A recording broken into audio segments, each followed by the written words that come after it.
Now that's the way to start a video. So, here I am sat here with my little best friend Milo. And I'm going to be talking about, for me it's pets, for other people it'll be children and belongings and other stuff. Well, for me it's going to be pets and belongings I'm going to be talking about today.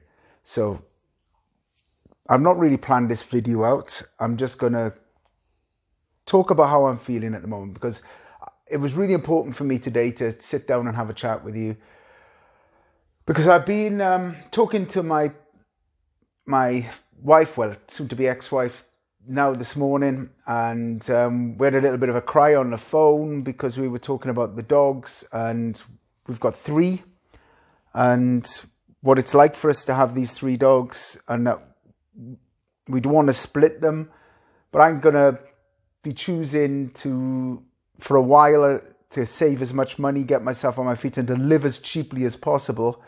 I'm going to be, the majority of the time, staying in my camper van, and the rest of the time just staying with friends. My mum has got a spare room, so she said anytime I want to go down to Swansea and stay with her, I can. Staying with my brother, because my dad's got a girlfriend, so he tends to stay over at his girlfriend's house quite a bit. And also, I'm going to be doing some sort of work with Simon, one of my friends. So I've got an opportunity to park my van also at the back of the salon there and hook my electric up, so I'll have heating, and also there's a washing machine I can use, and I can shower and whatever. So these are the most important things. It means now downsizing my life and working out who are going to be the best dogs to have in the camper. Now, Thelma is, oh man, she's my bundle of joy. I absolutely adore her, and I'm like the pack leader, and she follows me everywhere. But when we're home and we've been in the house, Thelma's all over Anna because I'm like the pack leader. Milo tends to be all over me. Jack is always been more my dog because he's been a bit of a nightmare for even me to handle, and he's a very difficult character. He's nervous, aggressive, because he's nervous, and he finds it very difficult to trust people, even me, and I've had him for 10 years. If he's sitting somewhere, he gets very territorial of where he's sitting, and I've been bitten a few times, but he's hardly got any teeth, so I would say I've been pinched and gummed a few times, but when he had teeth, he has bitten me once or twice. Well, I would say more than once or twice. I think I'm running more up into the 10s and 12s, and so he's got to come with me. But then it was a choice between Milo and Thelma, and we were trying to work out who would be the best to live with me, especially when we're travelling around. Now, Miley is a simple dog, little Milo, the one that's sitting next to me by her. He's like my little hot water bottle in your butt. Yes, you are. You're my little hot water bottle. And he's a fantastic little fella.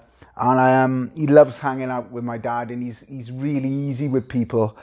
With Thelma is getting older now. She's a bigger dog. She's getting pain in her back and her legs a bit, even though she's still running around and having lots of fun.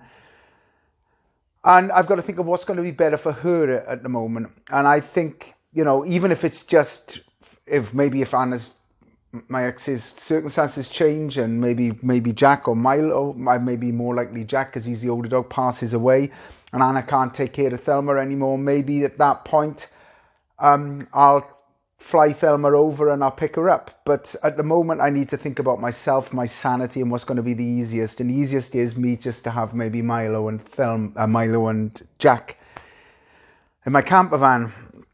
So we're trialing out the different dogs at her house and to see which one's going to be the best, because she's staying with her mum. And that's been heartbreaking for the both of us. We've been crying our bloody eyes out about that, because she loves all the dogs. I love them.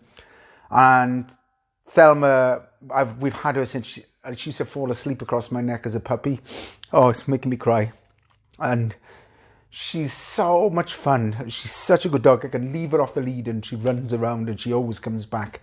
And that would be so easy. If I only had her, it would be her and I'd be bringing her.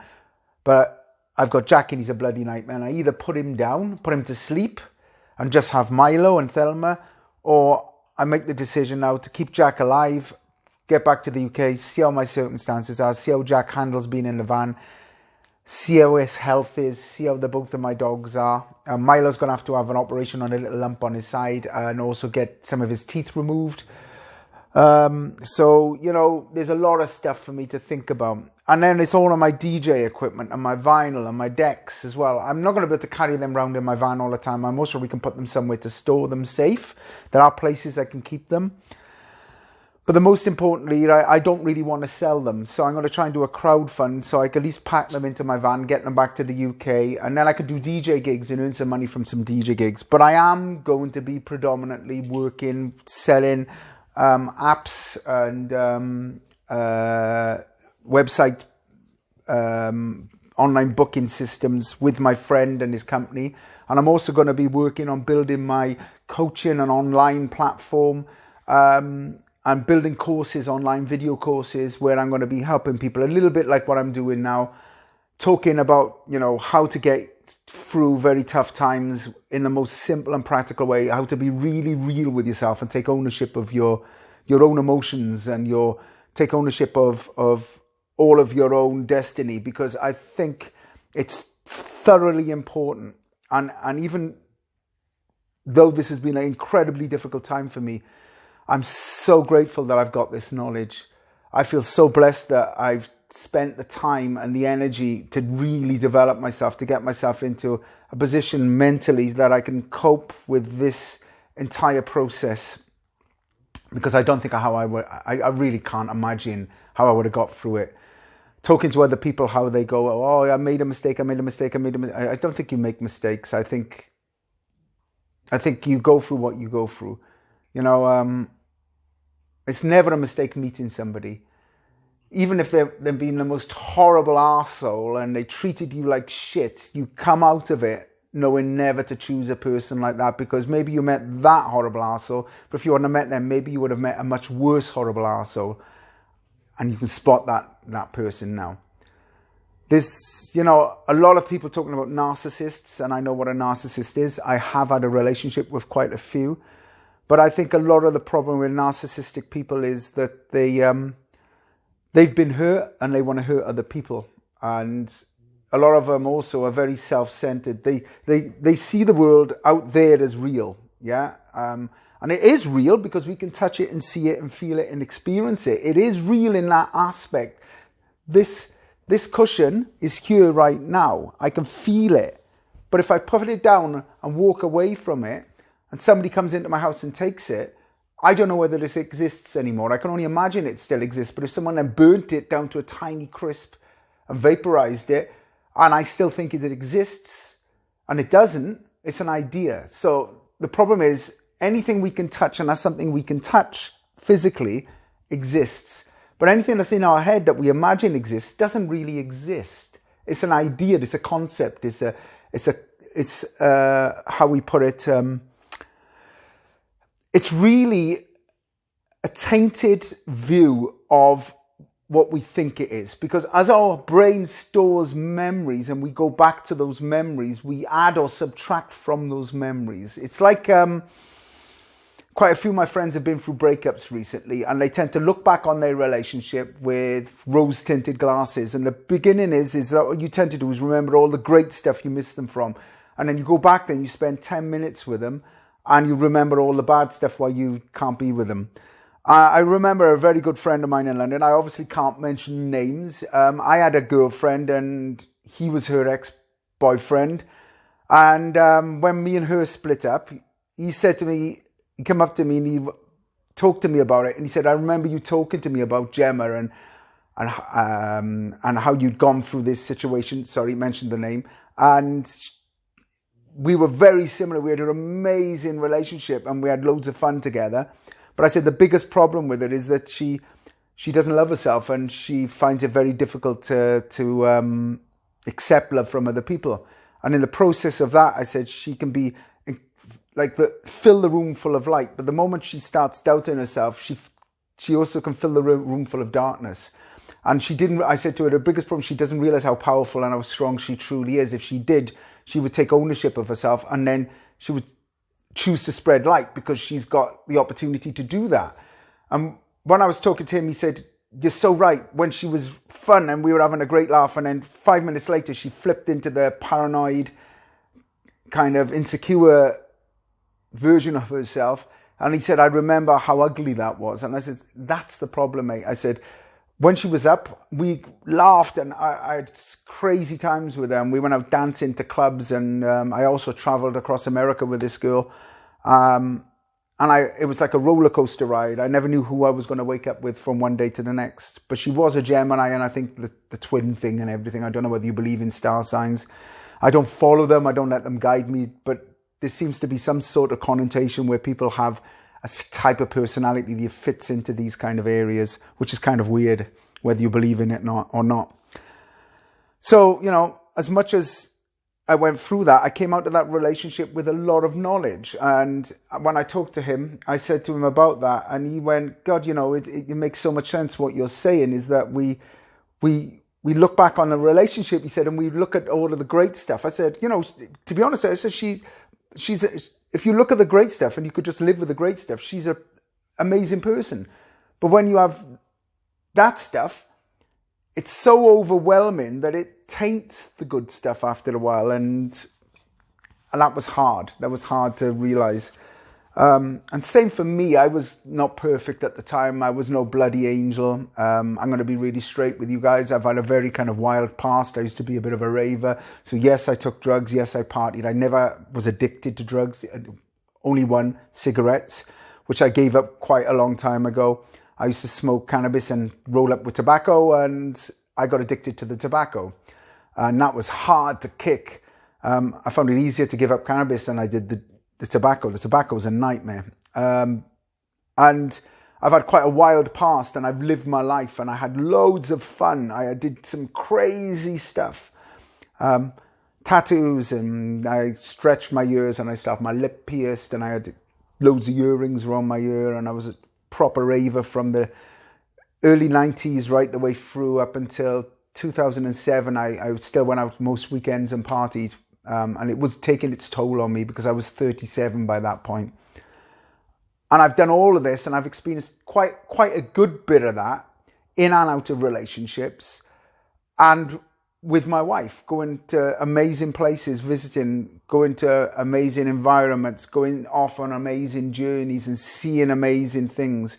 And I was chatting to Anna this morning about this, and I said, remember remember the bad stuff I did as well as the good stuff, because it's easy to remember all the good stuff I did. Don't try not to look at everything. You know, we've seen some amazing things, and you know, she was talking to me. She was really grateful that I took her out on getting tears in my eyes on the back of my motorbike, because I'm a motorbiker. I got an amazing big Street Fighter bike, and I rode it up through in Wales when we used to live there, all up through the Brecon Beacons on my motorbike. And took her to some amazing places. And we used to go out for a couple of hours on a bike. We had the dogs at the time, and then get back and take the dogs out for a walk. And I'm so happy I did that for her, she said, because she never would have done that if it wasn't for me. And I'm so proud of myself that because of my ADHD and the person I am, I've always grabbed the bull by the horns and thought to myself, one day I'm not going to be able to do this. One day I might not be able to ride a motorbike because I might be too old. One day I might not be able to dance all night on the dance floor. One day I might not be able to do this. Let's fucking do it now and live it to its full. And thank God I bloody did, because I can look back on my life and say I've had an amazing time. And I might be 49 years old now, right? But I'm going to make sure that the last 10, 15, 20 years of my life, I'm going to live to the fullest. I'm going to do everything in my power to make sure that I have the adventures I deserve. And I'm so grateful I bought myself my campervan, and I'm going to have that fixed and sorted, because that's going to be a primal part of that. And I'm so grateful to my friends offering to help me and offering to give me work. I've had quite a few offers of help, and I'm so glad I've joined a couple of online Facebook groups. One of them is amazing. It's you know, Offgrid living and singles group, and it's on Facebook, and it's amazing. And the people in there are just so kind. They're so cool.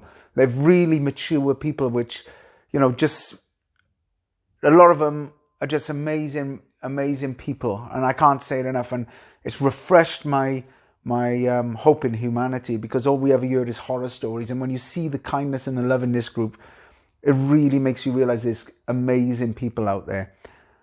It's about the love, people. You know, don't believe all of this bull. If you're in the UK watching this about Brexit, don't leave. If you're in America, don't believe the bull about what they want you to believe in the newspapers. Look for the positive stories as well. Look for the people like me, which are trying to tell you about being better people and being stronger and living your life to the full. Remember that there's 1,000,001 amazing stories to every one bad one. Think about that.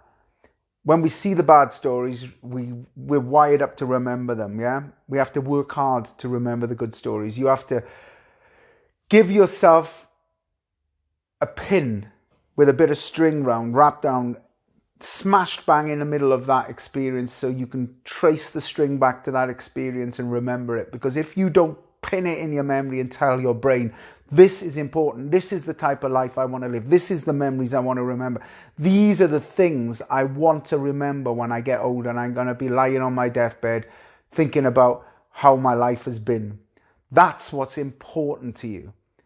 You've got to remember the good things, but don't ever taint your past relationships with rose-tinted glasses all the way through. I've had some amazing experiences with Anna, and I've had some difficult experiences with Anna, very difficult.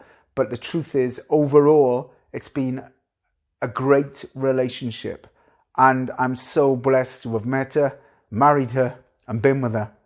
And I'm sad that the relationship is over. But I'm happy that I can be free to live my life. And I'm so lucky in so many ways that I have so many options available to me to move forward. So just keep trying, keep working on yourself, keep getting yourself out there. Don't lock yourself away, because that's the worst thing you can do. Because by locking yourself away from the so-called bad people, you also lock yourself away from all of the good people you could meet as well. Don't lock yourself away from experience. It's there that you will find love, happiness, and truly amazing people that want to be a part of your life. Get out there, make the effort, put in 100% commitment, and find people and meet people. And don't be scared to share your story. Don't be scared to share who you are. Don't be scared to share your true feelings, because being real is rare. And when you see real people, it gives them and you the opportunity to be real as well. Send in some love, and I hope this one really helped you. Sorry it went on a bit long today. Sending some love from Sweden. Thank you so much for subscribing to my channel. Thank you so much for tuning in. Thank you so much for all of the messages, and I really hope this video series helps you. Love you guys.